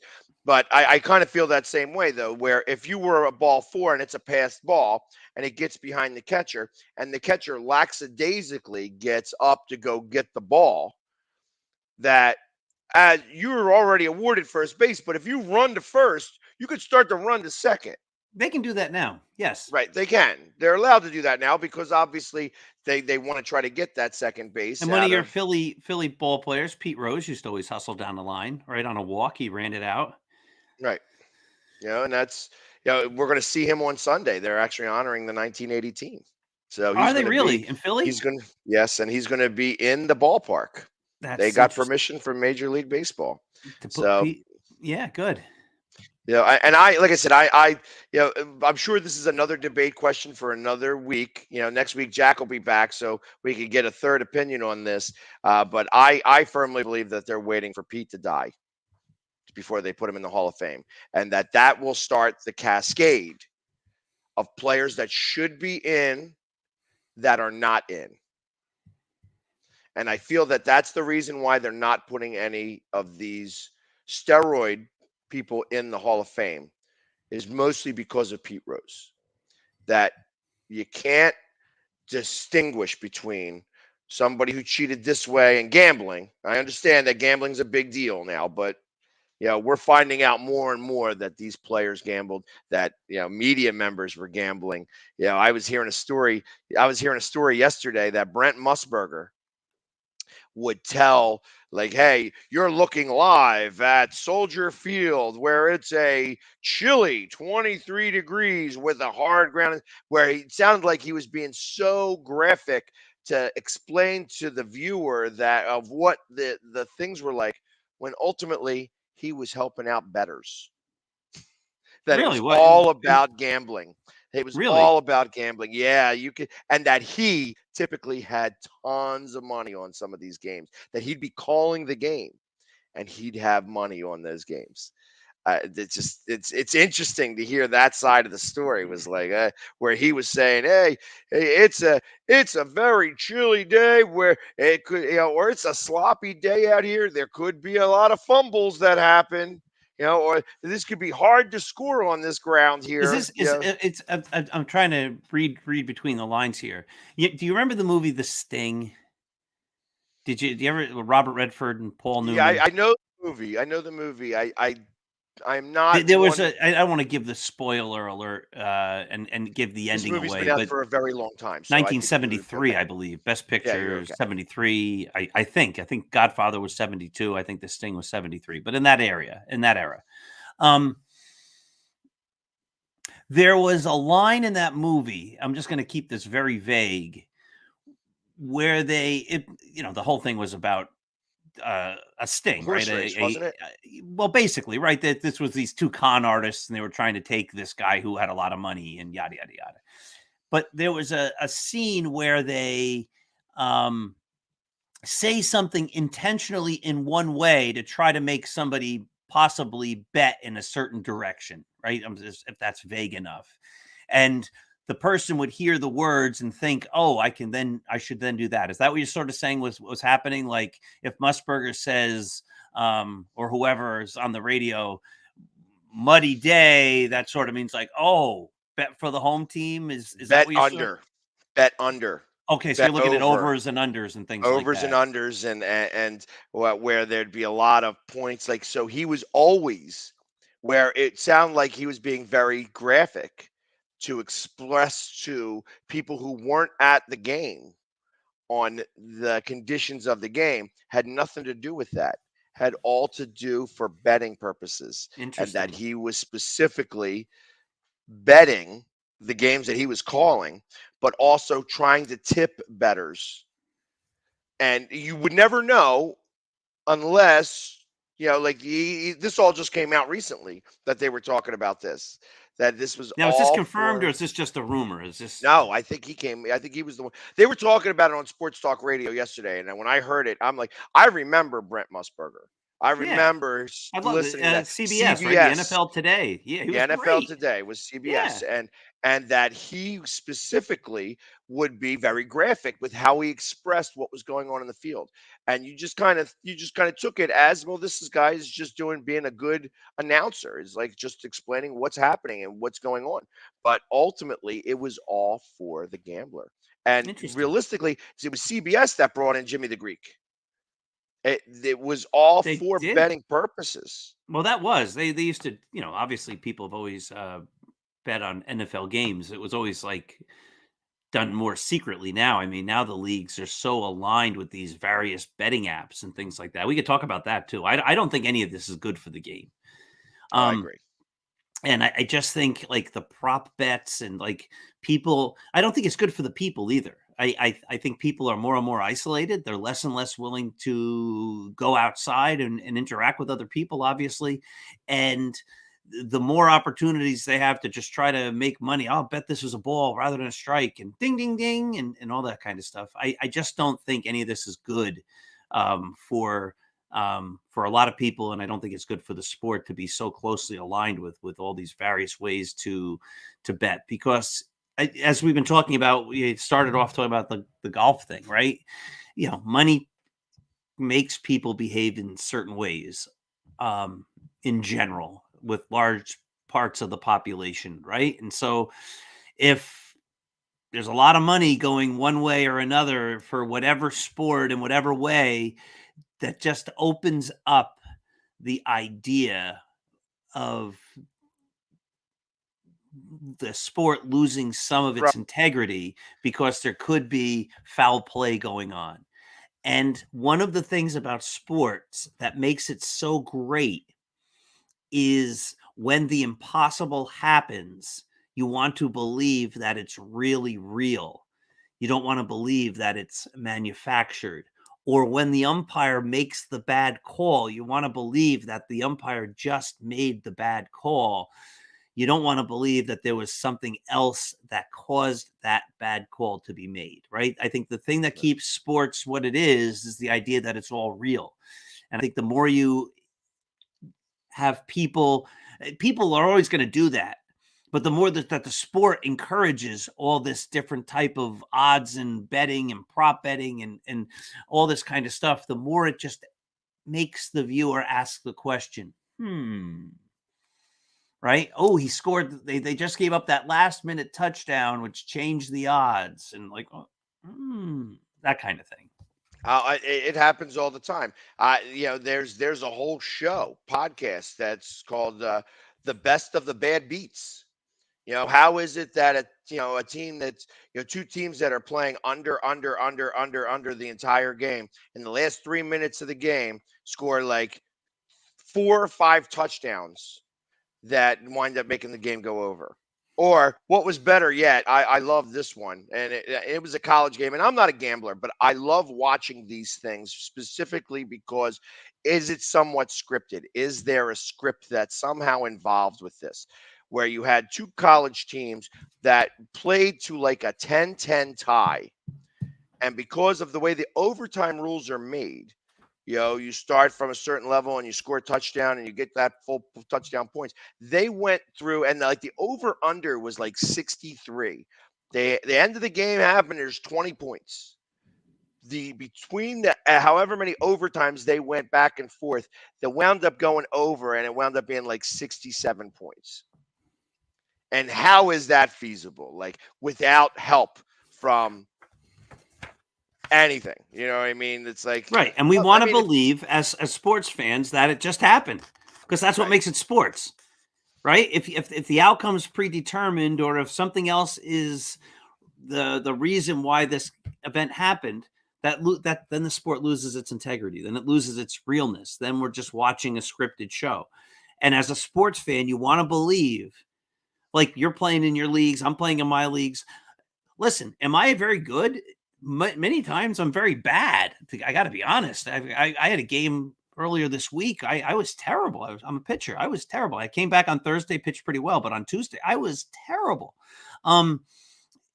but I want to believe that I was terrible because I'm terrible. I was terrible, right? And I was. There was nothing wrong about it because we want that to be about every game. If Garrett Cole is terrible, well, I want him to be. He was just terrible that day, and if he's great the next day, I want it to be because he was great the next day. He's a human being. That's how it goes. You want the sport to be real because that's how we play it. That's how we grew up with it because it was real. We were doing our best, and then you see what happens. They're doing their best, and you see what happens. And I think when there's all these other things that can influence people's decision making, it just brings up, if nothing else, the question. And you don't want those questions because those questions impact on the integrity or the integrity of the game and the sport itself.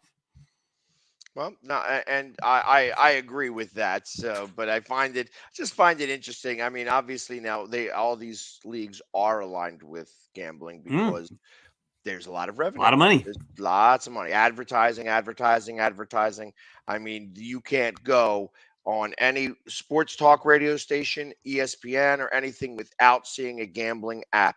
Everybody's trying to get your money. And at the end of all of these commercials is like, if you have a problem gambling, call Exactly. 1-800-GAMBLER.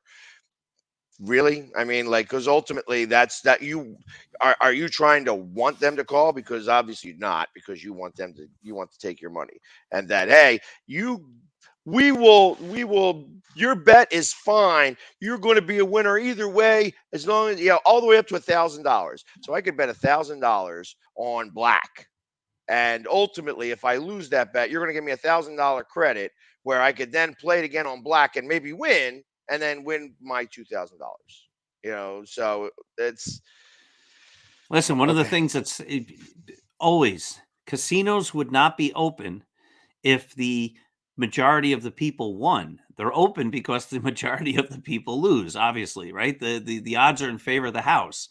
So all these things wouldn't be giving money away if the odds were that they were going to be just losing money. Nobody's going to make a betting app to go bankrupt. They're going to make a betting app because it's going to be profitable, right? They're going to run their statistics and figure their thing out to say, if we do this type of program, it's going to be profitable.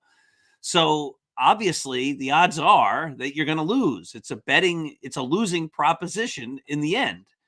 Right. But the thing is, you get little wins along the way, which keep people going. And that's why then they have to have those ads at the end. Like, if there's a betting problem, call this number, because I think it leads to, I obviously I think it leads some people into trouble. And Well, no, and I agree. I agree with that. It was interesting. There was a betting app. I want to say it was 2, maybe even 3 years ago. My brother is very financially astute. He is a manager of people's money. That's what he does for a living. He's also a little bit of a gambler. He bets a couple of games, like $100 a game. It's not like he's a big gambler. However, there was one of these apps that was allowing, if you bet the underdog on the money line, up to $50 would be reimbursed to you if you lose that bet. And because of that, and it didn't matter the amount of games. So he came up with a formula that he beat it. And was able to make money specifically on this. Now, if you lose, it's a credit. It's not refunded money. So it's a credit. You have to bet that money again. So you have to bet the entire season. And you got to hope that at the very end of the season that you win more than you lose, because ultimately that credit now has to get used in a different way. You have to bet something else because it's not, you only have a week to use the credit. However, he made, over the course of that year, somewhere around $4,000. Doing betting $50 because sometimes the underdog would win. And then if the underdog won, you would make 80 to 100 or more, because I think it was somewhere around the 160. If you were a plus 160 or above, that constituted the wager. So you were either going to lose $50 or win $80. And the $50 would get reimbursed because you only bet what you were going to get reimbursed.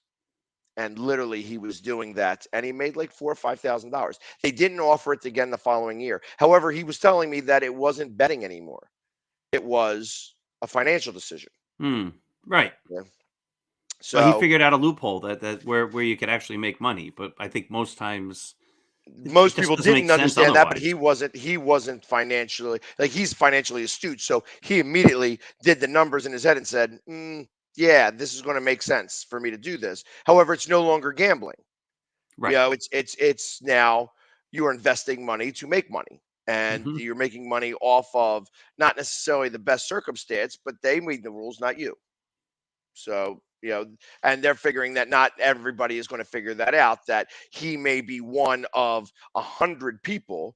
And if there's only one in every 100 people that are doing this, when making $4,000 isn't a tremendous amount of money for all the money that they are actually making from that they would give up the $4,000 for every 100 people in comparison to, the millions of dollars that they're making from the rest of that 100 people. That's correct. So interesting stuff that goes on. The last question, which is maybe not necessarily a debate question that we're going to bring up, since we were talking about gambling and everything. And I mentioned this to you because you're a big Yankees guy. I'm a big Phillies guy. I wanted to discuss that that these franchises have been around for over 100 years now, both of them, and that there have been some players that have played on both of these teams. And who really would be considered the best player that may have came from the Yankees to go play for the Phillies, or to have played in the Phillies and then to go into the Yankees and have had the best careers for the franchise that they went to? It's a And great of course, question. Yeah. as being the historian and with the best-selling books and stuff like that, I figured that you were the perfect person to ask Right. So this. I went on to Baseball Reference and I decided to see all the guys who played for the Yankees and the Phillies. And I didn't get into the pitchers. I was just looking at players. So we could probably do this again another time with pitchers. But I was amazed at how few guys actually have played in their career at least 100 games with both teams. Because you're going to say, as it became a great player, he would have had to play at least 100 games. And you really want to make that more than that, because 100 is not even a full season. But I left it at 100 because there weren't even that many guys. And so if it doesn't bore our viewing audience, for a moment, I'm just going to read the list of the guys who have each played at least 100 games for both the Phillies and the Yankees. And it's not an impressive list of great superstars. Johnny Callison, I think, did really well with the Phillies, didn't do great with the Yankees. Bobby Abreu did great with both teams. Ruben Amaro was, a regular player. Charlie Hayes had a couple of good years with both teams, nothing great. Raul Ibanez was pretty good on both teams, had his moments with the Yankees. Mariano Duncan had a great year with the Yankees in 96. Then Hirsch Martin, Bill Robinson, I think, did all right with the Phillies. His Yankee career when he first came up wasn't great. Nick Etton's a forgotten ball player who we should talk about someday, who was actually led the league in home runs one year, and RBIs a different year playing for the Yankees during the war years. The Yankees had an outfielder named Ricky Leday who played a little with the Phillies. Oscar Gamble's one of the great guys who, one of my favorite Yankees of all time, played with the Phillies in the beginning of his career. Didi Gregorius was a very good Yankee, was not a great Philly. Babe Dahlgren's the guy who replaced Lou Gehrig at first base. Ronald Torreyes was just a middle infielder. Charlie Smith, I believe, was an infielder. Deacon McGuire was a catcher who played at the turn of the last century. And believe it or not, that's the list. Those are the only guys, not pitchers, who played at least 100 games for both teams. So if I look at that list, the guy who I think played the best for both teams, I like Gregorius, I don't think really did all that well for the Phillies, would be Bobby Abreu. That'd be my guy. Right. And how long did Bobby Abreu actually play for the Yankees? I know that I while think he was 3 here, years. I'm going to his check it, though. claim to fame here was hitting the home run when it was unnecessary. And winning the home run derby. Yes. That screwed up his swing for the rest of the season. Yeah, so he was a Philly from 98 until he became a Yankee in 06. So that's 9 years. And then he was the Yankee for 3 years. Wasn't a Yankee long. 06, half a year, 07, and 08. That's it. So he ended up playing 372 games as a Yankee, hit 295 as a Yankee, 43 homers as a Philly, hit 303 with 195 homers. No, but really not. You would think that the list would have been longer and greater. right? Like if you would do the Yankees and the Red Sox, you'd have Wade Boggs in there, you'd have Babe Ruth in there, you'd have Johnny Damon in there. To be Sparky. I mean, we weren't doing pitchers, but Sparky Lyle and Roger Clemens and all sorts of guys, like big name Babe people Ruth. that played. Babe Ruth, who played for both teams. Red Ruffing, and all these a lot of Yankees. And when the Yankees became good in the 1920s, had been Red Sox. You know, that's how the Yankees got good, was they took a lot of guys from the Red Sox. So Yeah, I think of the Phillies and the Red Sox and some of the names that came across both. I mean, I feel like the Red Sox were able to win their championship because of Phillies that were on that team that had already won it. You know, and that was, you had Kurt Schilling on that team. You had the Flying Hawaiian on that team. You know, it was like those guys did well in those spots. You know what I mean? And I was always a big, Flying Hawaiian fan. Like, I thought that when they got rid of him, that was a big loss, that they were missing that excitement in the clubhouse. And then he goes up and he wins a championship up there. And then you could go as far as to Terry Francona, who was the manager for the Phillies and didn't do so hot, and then went over there and won the championship. You know what I mean? And then did well with the Indians. Like Philadelphia was the spot where he learned how to manage. Because then he became so much better after he left Philadelphia. Which there's a lot of managers you could kind of say that you could almost explain that Kapler learned from his mistakes and was able to go out and win 110 games with the Giants because of how he managed the Phillies. Do I think he's a great manager? No, but it's arguable that he's a much better manager than he was here when he was with Philadelphia. True. So I kind of thought, and with as many names that have been talked about with the Yankees, like, I mean, Andy Pettitte was expected to come here every year. It was like I always expected Andy Pettitte to be a Philly, and the Yankees just never wanted to get rid of him. Except he went to Houston, but but that was as a free agent. They didn't trade him. No, they didn't trade him. That was a free agent. Yeah, but that was, but there was lots of times where they were considering getting rid of Andy, and Philadelphia was the guy who wanted him, and they just never were able to work out the deal. And it was just like, it's close, and he's going to remain a Yankee. So I guess when we get into the pitchers, there may be some more interesting names. A couple names I looked at real briefly. Jim Constanti was a good relief pitcher at the end of his career for the Yankees in the 50s, and he was the ace relief pitcher on the 1950 Whiz Kids. The Yankees had a guy named Hank Borowy, who was actually a really good pitcher in the 1940s, and he'd been really good with the Cubs. I don't know how he did with the Phillies. But he's one of these undernamed guys that people never heard of, but he was actually a pretty good right-handed pitcher. But I haven't really looked deep at the pitchers, so we'd have to. I remember Charlie Hudson. I remember when the Yankees got Charlie Hudson. I remember seeing him, I think, on the '80 Phillies in the playoffs. I think that's when he first came up in 1980, and he was really good. And then the Yankees got him probably around 1987. And I thought, oh, he's going to be great. I remember seeing this guy with the Phillies, but he was just a mediocre guy. But I liked him. I was a big Charlie Hudson fan, but just never really worked out. Well, and just like right now, our closer or our prospective closer right now that's in the back of the bullpen that we just picked up over trade, who is making his second stint here with the Phillies because his first one was only 6.2 innings before he got hurt. But Robertson. Yeah, David Robertson, D-Rob. Yep. Was a good Yankee. Great Yankee. And now is pitching back to form. So it's, I feel like that some of these guys that know how to get over the hump. I'm a big fan of winners, guys that have rings. I want to be able, because those guys know what it takes to get to that spot. And once they're there, to get over the hump.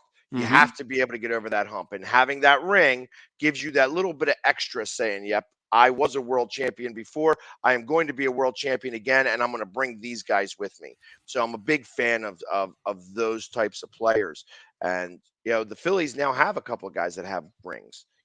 Their main one doesn't. Bryce Harper doesn't. But, that's Robertson did win with the 2009 Yankees, correct? He was on that team. You have Schwarber, who did win a ring. In fact, didn't he? Does he have one or two? He has one with Cubs and then one with Washington. I'll let you know this will be our last thing, and I think then we're off. Yeah, Kyle Schwarber was just 2016 World Series. that was with the Cubs, correct? Yes, Or not with Washington. He wasn't with that's Washington correct. at that He did time. not win it with Washington. But so I mean, I like I said, once you have that ring, to quote a whole nother movie, greatness, no matter how brief, stays with a man. Hmm. That's a great line by Gene Hackman in The Replacements. And that's that is your movie quote of the day. I love that movie. I could talk a whole show, a whole 2 hours just on that movie alone. All right, if you and I are on together, my favorite movies all center around a guy who was from Philadelphia and he was a southpaw, and his name is Rocky Balboa. And as a Philly guy, we should do a 2-hour show just on Rocky. We could do that. I would love that. That's my Because favorite movie. I think I have those movies memorized. I've watched them 400 million times each. So Yeah, and it just of course, I'm being from Philadelphia, not very far from South Philly, and being Italian, I'm right in line with all of that stuff. So it's like, I feel that whole franchise was amazing. But yes. everybody, thank you very much for hanging with us. This 2 hours went very quickly, as it normally does on Saturday. Come back and see us tomorrow, where we will have Jim Jeffcoat, along with a couple of other guests coming on. But until next Saturday, for Paul and myself, everybody have a great weekend.